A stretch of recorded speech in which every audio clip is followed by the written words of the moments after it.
Job creation and SME development are at the center of the South African Future Trust initiatives. The body was formed in 2020 with a 1 billion rand donation from the Oppenheimer Generations Foundation. Since the COVID-19 pandemic, it has redirected resources towards empowering and enabling SMMEs. The group's Nico Jacobs joins us now to speak more about this. Thank you so much for your time, Nico. First, maybe let's talk about the agenda of the trust itself in trying to address some of the challenges we have in the South African economy, notably unemployment.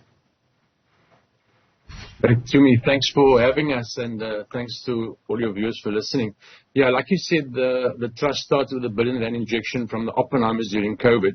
And it was really basically just to support money paid directly into the wages of SME staff, or the SMEs taking signing for surety. And the great thing was the loan was interest-free and only payable in December 25.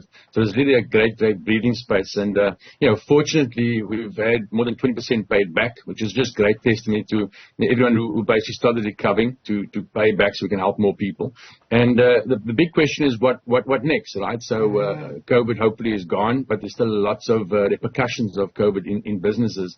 So the Future Trust 2.0 pivots ourselves to really support financially and non-financially on the SME space, helping them in terms of not only bridging finance, where much finance support is required, but also just in terms of non-financial support, skills transfer, skills development, assistance with web design, all those other e-commerce platforms, just making them more competitive. So yeah, lots of work to do, but yeah, we've got lots of energy to get it done.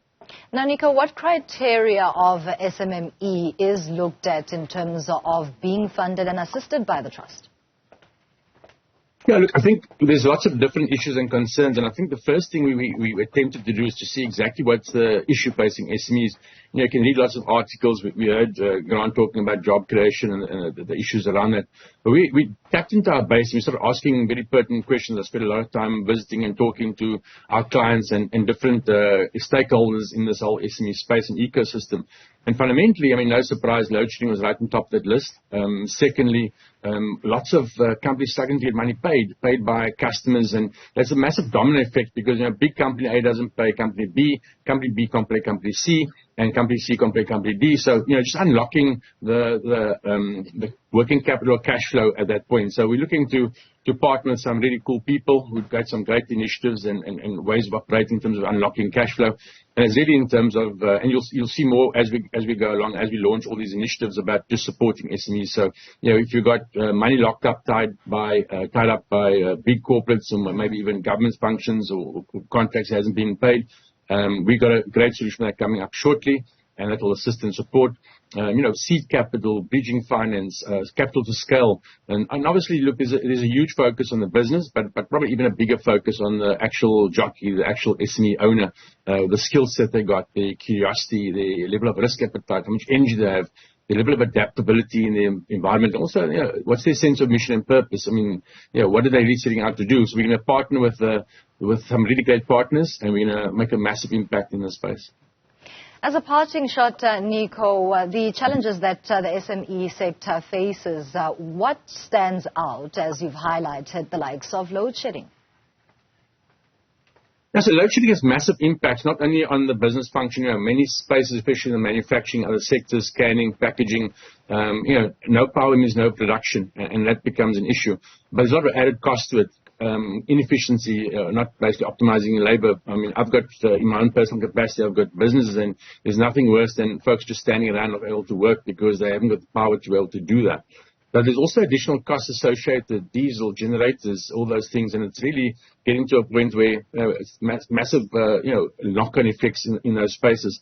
And really from our side, we're saying, we understand, and we also look at those spaces, but, what's the other requirements? Just unlocking much needed access to finance. So we've also put in a program unlocking title deeds in townships. Lots of, we're looking at dead capital. You've got a property in a township, you can't prove it's yours. So we've unlocked about 686 of those title deeds, open up close to 174 million rand of equity, where somebody can now go on to the bank and say, look, this is my title deed.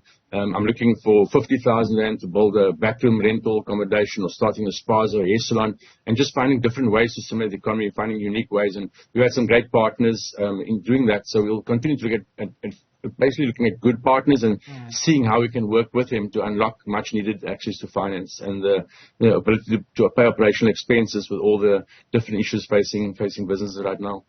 Thank you so much for your time. Nico Jacobs talking to us about the SA Future Trust in their efforts assisting SMMEs as well as trying to plug the gaps that exist in creating jobs.